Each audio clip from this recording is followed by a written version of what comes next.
The harder I pushed, the better the numbers got, but the more it took from me. Accepting yourself as you are today, right now, in this present moment. Don't demanding more than what you can give, but of course, doing your best. It's not actually a mistake. It's part of the process of developing proficiency. Like, you have to be able to do that to be able to know how to go. I think we should more celebrate our wins, like even small wins, you know? It's not the destination, it's the journey. Now we have like this mask that these people have fallen in love with, not the real you. You could have given up, but you didn't. You could have stopped believing, but you didn't. You could have kept living their expectations, but you decided to make this life your own. And in turn, you're here. Hello everyone, today we're meeting Garrett Wood. He is an executive coach, a clinical hypnotherapist, as well as the founder of Gnosis Therapy. Hello Garrett, thank you for joining us today. Hey, thanks for having me. I'm excited to be here. Thank you. So let's start the conversation by exploring your personal journey of becoming the one that you are today. So what was the pivotal moment in your life that led you to discover your true passion in life? Yeah, I feel like life is a series of those moments, right? Where you're doing something, you think you're on the right track, and then you hit a wall. And then when you get there, you try to figure out, okay, wait a minute, how do we do this? And every time you hit that wall and you get around it, it's like a new trajectory. The whole new world opens up. But the last one that I went through that led me to where I am most today, I was working for a pretty large organization, had a pretty significant team across a few different locations. And we were doing really well on the books. The P&Ls looked great. My team seems like they enjoyed the work. I thought I was doing well. I really enjoyed the work. I was passionate about it. I cared about seeing the results every day. I cared so much it kept me up at night. I worked on the weekends. It was a hospitality company, so we were always open.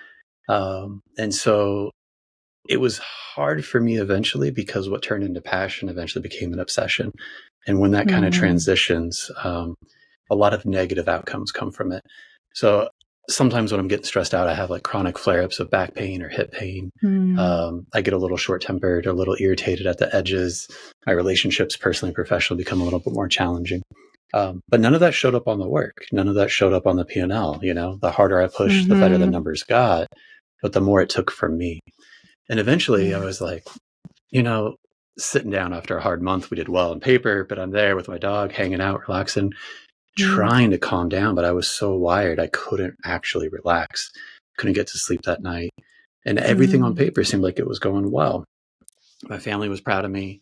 It felt like I should feel better than I was actually feeling.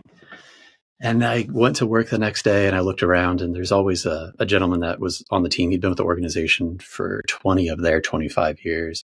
I'd only been there for the last 4 or 5. And he was kind of the person that everybody pointed to, like, hey, you know, look at him. Look how good he's doing. You know, if we could all just be a little bit more like him, life would be better. And it wasn't too long after that he was kind of surprisingly let go. And then 2 weeks later, I was in a meeting with his replacement, the person that the organization had hired to fill his position. And in that meeting, we'd gotten word that he had given so much of himself and his life and his identity to the organization for so long that without that title, without that position, there wasn't really much left for him in his own life. So he decided that that was the end of his life. And that was a pretty big wake-up call, to be sitting in a meeting with his replacement and him no longer like being there. And we're in a health and wellness organization. So we were working with like high-performing, high-achieving people, trying to encourage their health and well-being.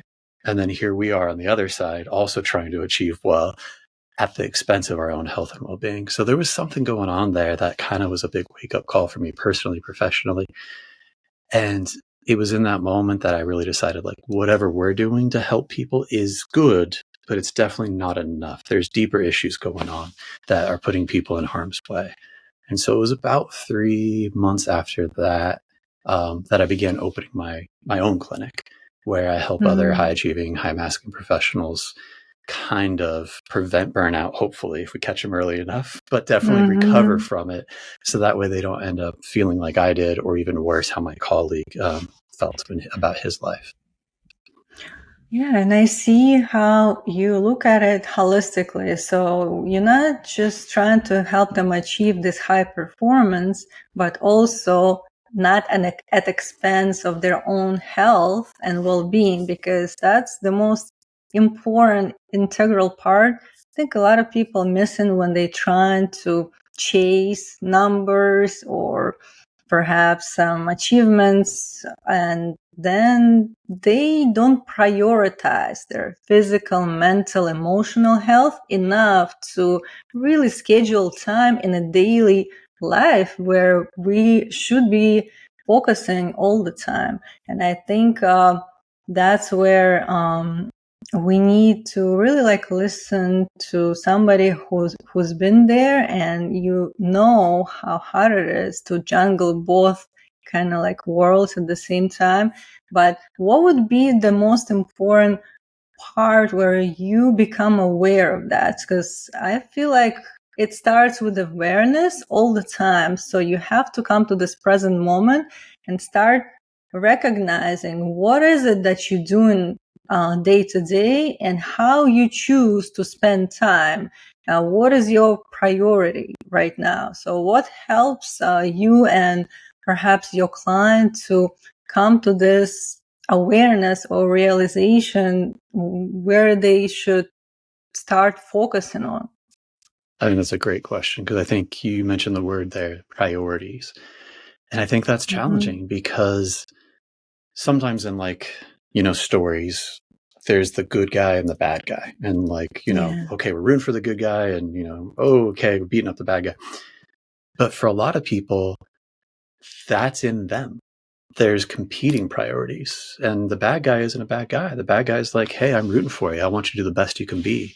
And if that means you get to miss a few hours of sleep, you get a couple meals skipped, you get to say goodbye to your family at times where you don't get to show up for them in the way you'd want to, but that's in the pursuit of this larger goal.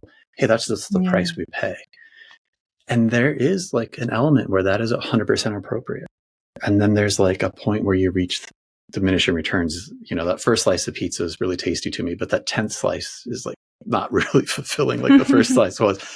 And so sometimes those bad guy priorities, those ideas of I know what I need to do, but I find myself doing this other thing that's not aligned with it. It's because we have competing ideas of what's good, and they're both right. It's just trying to find that the virtue of the mean. Is it too much or is it not enough? Is it too much ambition, not enough ambition? Is it too much caring for myself or not enough?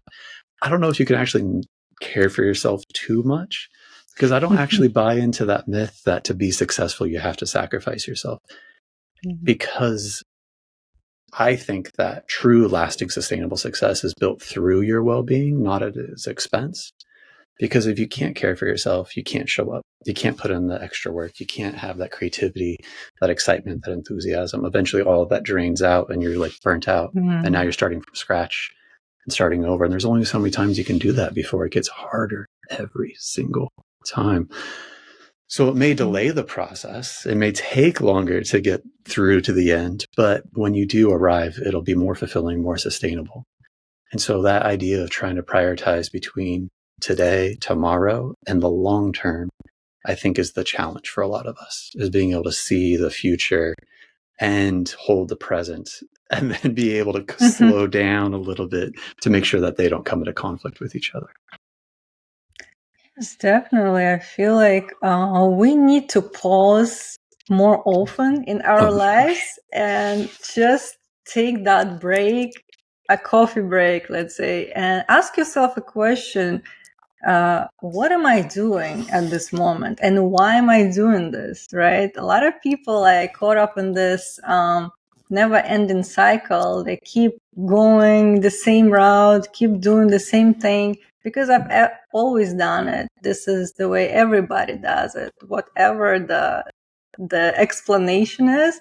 But in reality, they don't even understand why they're doing that. They can continue doing something, perhaps not in what they would love to be doing. It's not what their desire is, or they don't feel fulfilled. And at the end of the day, they feel more stress, right, to continue doing something in that matter. And also, they don't give themselves time enough to recharge, to feel more creative, or to have that excitement to really to recognize what is it that I would love to start doing. Because sometimes perhaps you don't give yourself enough of something that your soul desires, right? That's something that lights you up.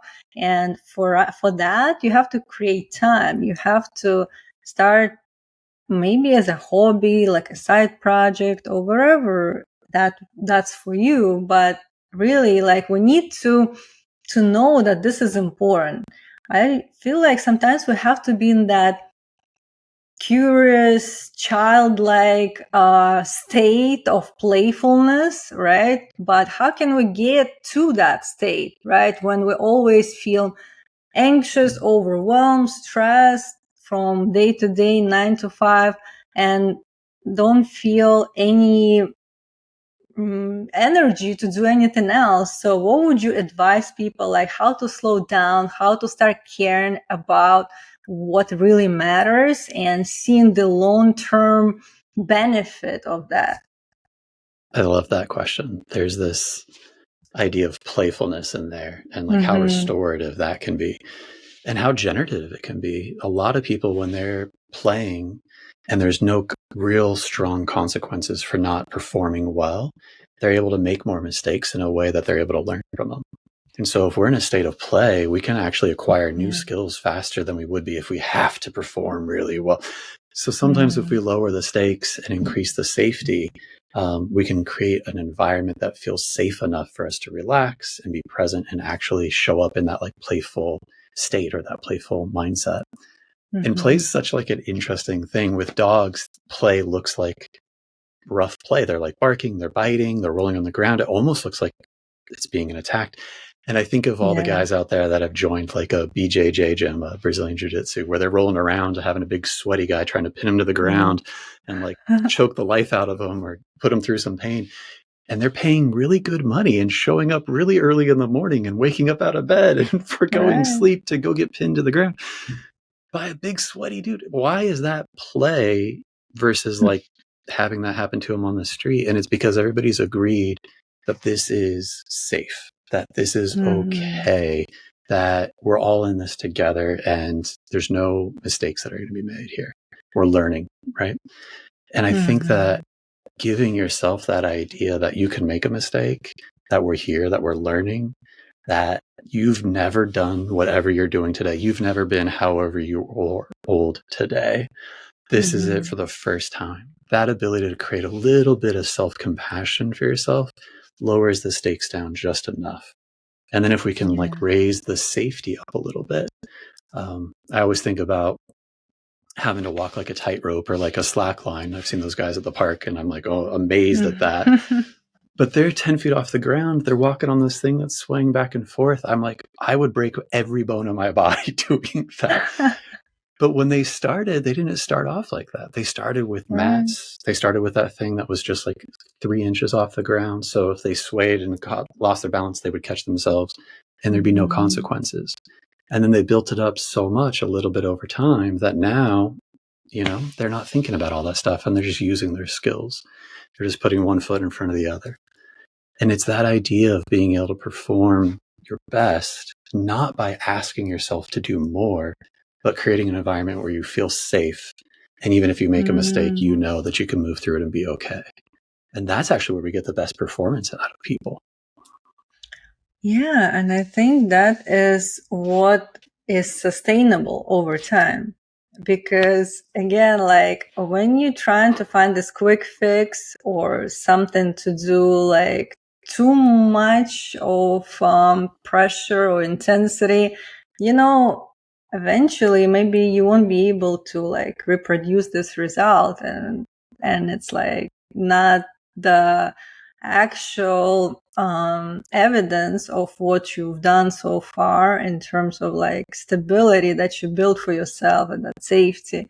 So with you taking small steps, like baby steps, but creating that environment, like you mentioned, where you allow yourself to make mistakes, knowing it's part of the process, and accepting yourself as you are today, right now, in this present moment. Don't demanding more than what you can give, but of course, doing your best. And each time you're showing yourself that you can do more and more, 1% better. I always say, can you do 1% better? We're not talking about crazy numbers here, but still, like, we all can be compassionate with one another, especially if it's towards ourselves. I think we're more critical than just giving a hand to a friend, And I always say, like, treat yourself how would you treat your child, let's say, right? So, and it gives a long way. Yep. There's the image you just brought up of like the baby steps, and then the literal baby. How would you treat that child? Yeah. They're going to take a step and they're going to fall. And like learning requires that falling, because then their brain has information like, oh, that didn't work. Okay, so I need to do this. Like, it's not actually a mistake. It's part of the process of developing proficiency. Like, you have to be able to do that to be able to know how to go. And sometimes it hurts, and you have to have a caregiver there to help support you through that. I don't remember learning how to walk as a child. I don't know if you do, but some people do. But we've seen kids learn how to walk. Maybe we have our own children. We can coach them and help develop them. And you do that through praise. Like, oh my gosh, that was so cool. Oh, like, hey, and we're drawing them forward with that celebration of their effort and that encouragement and that relationship. And it's more warmth, more care, more support. And yet when we comes to ourselves and we're trying to do something new or different, and we want to do so well, and we're thinking about the outcome, and then we fall down, or we do something that didn't get us, that doesn't feel like it got us closer in that moment. It feels like 2 steps back. We can really easily get into that negative mindset of like, oh, how dare you? Who do you think you are? Who are you kidding? And then we're like even more discouraged to try at all. And it feels like the more we try and don't be successful through that process of learning and adapting and growing, like the worse we are as a person is almost how it feels. Like every time we make a misstep, instead of understanding that it's part of the process, we like use that as evidence against ourselves. Like, see, you messed up. You're terrible, no good, very bad person. How dare you even try in the first place? It's almost the opposite of what actually fuels change, progress, and learning. And so if you catch yourself in that negative cycle, that I think is sometimes you've already made the hard step of making an awareness that something needs to change. And you're doing the even harder step of actually trying. But then that thing that slows us down that I think most people get caught up in is that they start listening to that negative piece, that negative voice that starts questioning them. And so if we can figure out how to counteract that, it doesn't have to go away all the way. Sometimes it's there to protect us from being too dangerous or too ambitious, putting ourselves in harm's way. But if we can figure out a way to balance it with some compassion, some care, some support, I think that'll move people a little bit further along through that learning process so they can avoid some of the intensity of that negative feeling. Definitely. And I think we should more celebrate our wins, like even small wins, The more we focus on what we've done well or better, rather than not at the level of expectation, then I think it will build up more of a confidence over time. And again, you're showing yourself evidence that you can, and you can do better and better. So, and it gives you that sense of knowing that I'm able, and here it is. I know exactly what I can do. Maybe I should try even better next time. And you feel that safety. It's like just naturally comes to you, and knowing that, again, like nobody's perfect. You don't expect yourself to be an expert in whatever it that you're trying to do. So everything is a process, but again, like it starts from nothing and you build it up. And I think with us to be compassionate and loving towards each other and ourselves is what is required to create that space for healing also, because sometimes something comes up, some kind of emotion, perhaps something could be triggered once you start doing something new, which is outside of your safe zone, and it triggers in you something that was stored a long time ago. And if you allow yourself to feel those emotions, and then over time they have less and less something over you, like less power, and then you start feeling better. And the more you heal and allow yourself to try again and again, the more you build that character, and better you feel over time as general. Yeah, I loved how you described the process of there's effort there, and there's like the feeling of the process, and everyone talks about like it's not the destination, it's the journey. You can enjoy the journey, then that's the hard work, is figuring out how to do that part. And how if you do that, instead of feeling like you're pushing that rock up a hill, it almost feels like you're rolling that rock down a hill, which is much less effort. It's just like getting it going is the hard part. But I do think that when you're trying to do that, one of the symptoms of burnout that a lot of people experience is this idea of cynicism, where they don't feel like what they have access to versus what they need is enough to get the job done. And that might be true for the resources at work. And I know if you're really ambitious and you have really high goals and you see what's possible and you see where we are and you just notice that gap, no matter how close you get to that possibility, all you will do is continue to notice that gap, which is great because it allows you to see what's possible where other people can't. But that has like a point where it becomes unhealthy too, right? Yeah. And so if you're holding out that like praise, that encouragement, that appreciation for the change you have made as you make it, and you're holding out until you finally arrive, you probably will never arrive because you're going to like cut the winds out from your sails before you ever arrive. And the more ambitious the project is, the longer it takes to get there, the more of those celebration of those daily wins you're going to feel. And I think a lot of people, when they're trying to go through those daily wins, that feeling of cynicism shows up. They feel like, this is no big deal. It's just a silly little, I can't celebrate this win. It's nothing big. There's no like real accomplishment here. It's just like, I just took one step, whatever.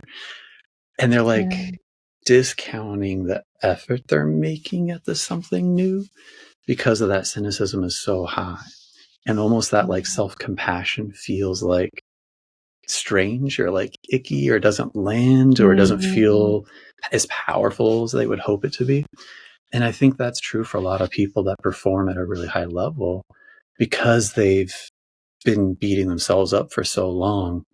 The amount of the synaptic processes that they have in their brain, the amount of their brain that's dedicated to the like shame, blame, guilt, and fear, drive, self-sacrifice is really large. And so when they bounce up against those triggers or those emotions, it feels comfortable to them. It feels normal to them because there's so much circuitry that's dedicated to that. And then when they encounter like self-compassion, appreciation, celebration for little things, there's nowhere for it to land really because they haven't had a lot of experience of it. And so it feels kind of foreign and strange. And it's really challenging. It's like that spark of like a fire to try to take it from a spark into like kindling and then into like burning a big log. And so it's not easy, but I would argue that if you're encountering, that like cognitive dissonance, the idea of like what I know is right for me versus what feels true, there's a gap there. That in of itself is almost evidence that you are on the right path, that you are doing the right work, whatever that thing is that's triggering that cognitive dissonance is actually indicative that you are making effort and it is working and you're moving in the right direction and your brain is adapting. It's just not there yet. And that's okay. That's part of the process, right? Yeah. And I think what you mentioned, when people like really don't celebrate and don't acknowledge what they've done so far, and they being more cynical. And I think that is really us also comparing ourselves to other people, like when we're in that competitive environment, let's say, and plus, we live in a society where it's promoted to compete with other people. I'm against another person always, right? And I'm seeing what he or she does or how they perform, and I want to beat their result, let's say. But we mostly have to focus on how to be better in our process. So I'm comparing myself to my yesterday self, let's say, and the day before, right? So how can I improve my own processes in place in order to perform at the level where is really, more uniquely for me in my way, right? Yeah. I can be the same as other person. Even though all human beings, we have our own ways of doing certain things. But yeah, of course, there is like some standards, but still, you have to be more focused on how you can do better, not looking at other people, because I feel like it's mostly destructive, like it doesn't give you the real picture.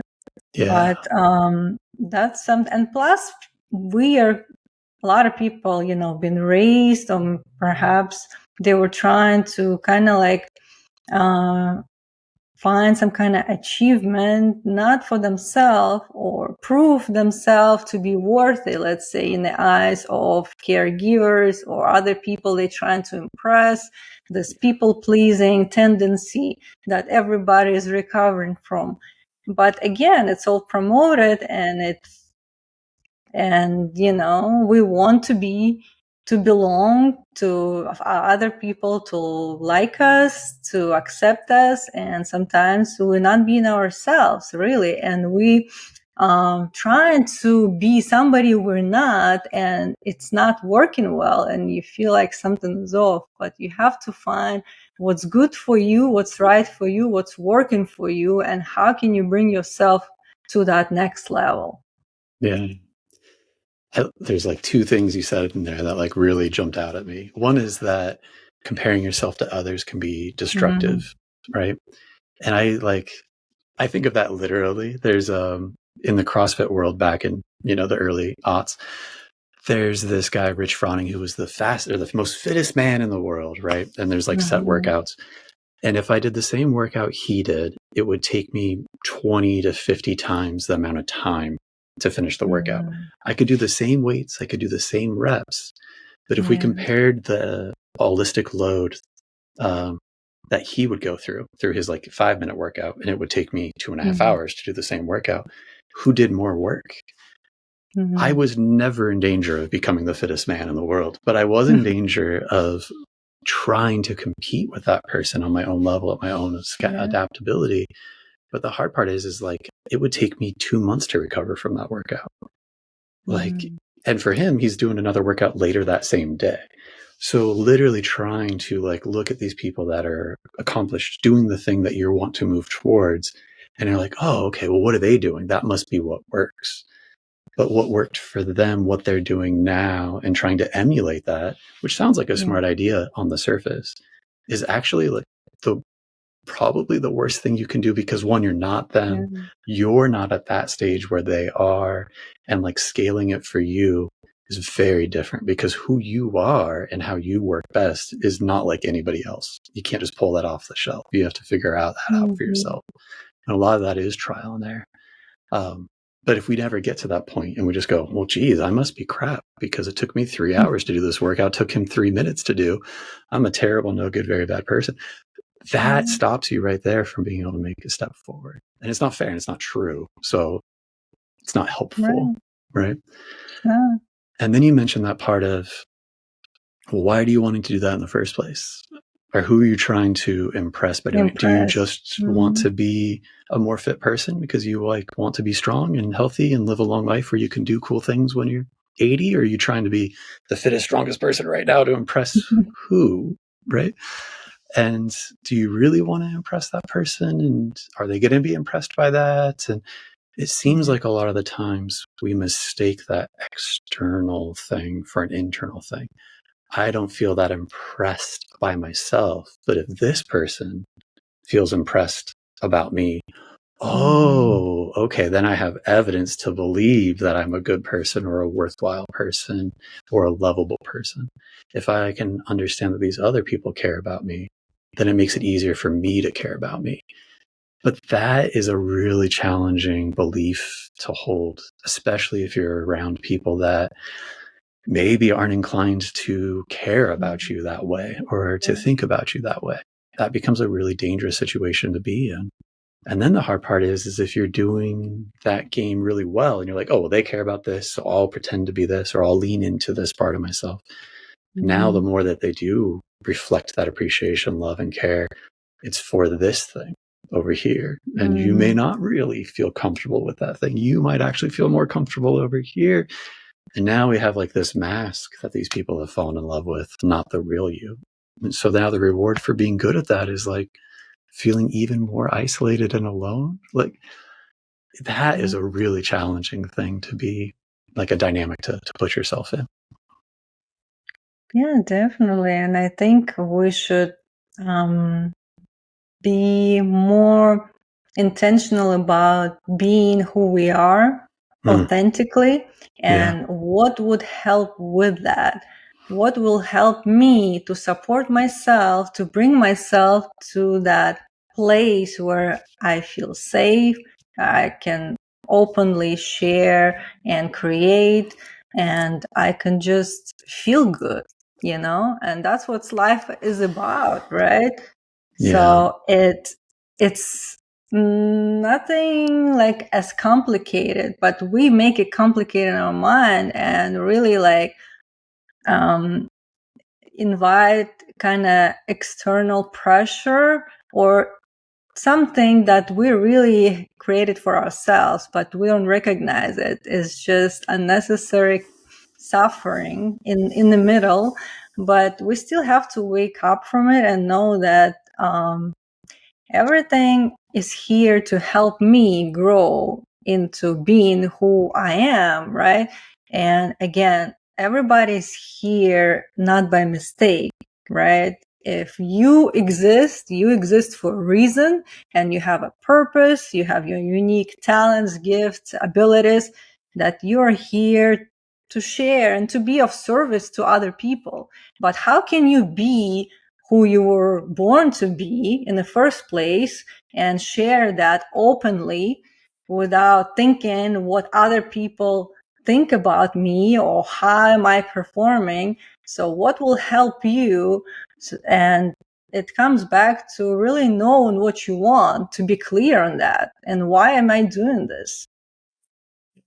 That drive to fit in, to make it more complicated than it needs to be, is like such a part of us as social creatures too. There's the study where they put a bunch of people in a room, and the authority figure, right, who's the psych professor doing the study, does math wrong. He like compares two lines and says that this line's longer than this one, even though it's clearly not.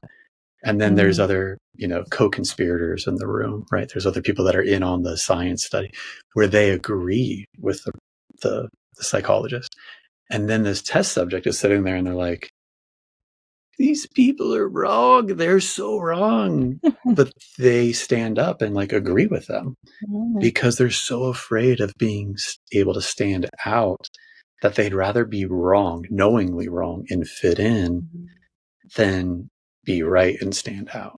And that's not true for everybody, but it's true for a lot of us. And it's not true in every situation, but there are times where it is more appropriate to fit in, where it would be more dangerous to stand out, especially for different types of people and different types of situations.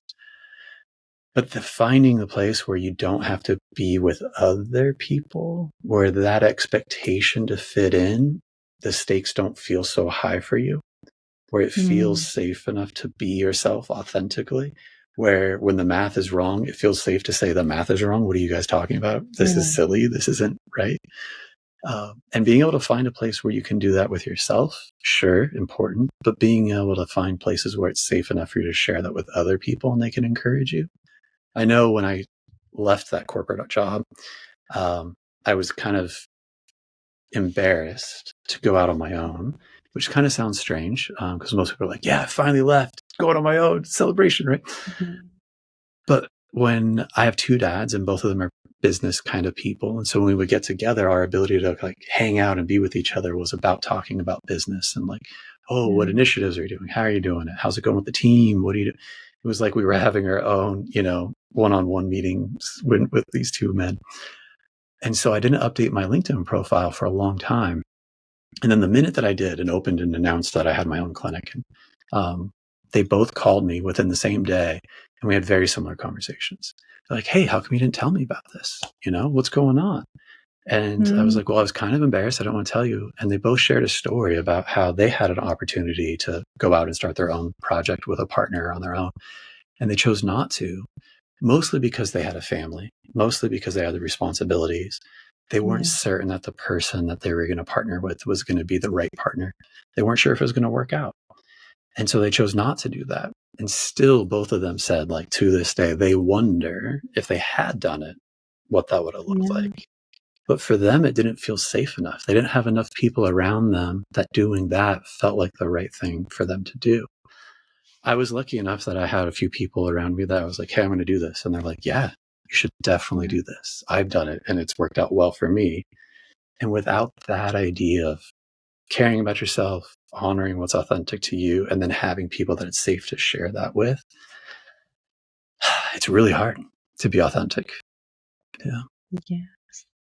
Yeah, I think like having support system and people who listen and truly here for you and want to see you happy, doing what you love doing. It's rare, and we have to appreciate those people in our lives.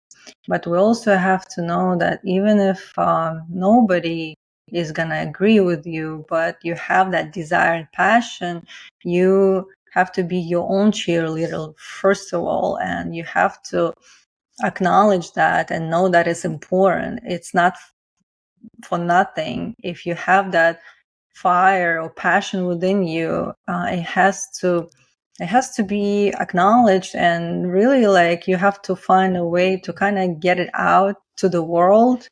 Maybe it will be hard, challenging, but eventually I feel like along the way, once you start taking step after step, you sometimes meet people who will really help you in that journey. People you never knew, they will show up. I still believe like you're kind of sending message to the universe that you wanted. This is your decision. You have to make a decision in order to start doing something that will lead to that creation, right?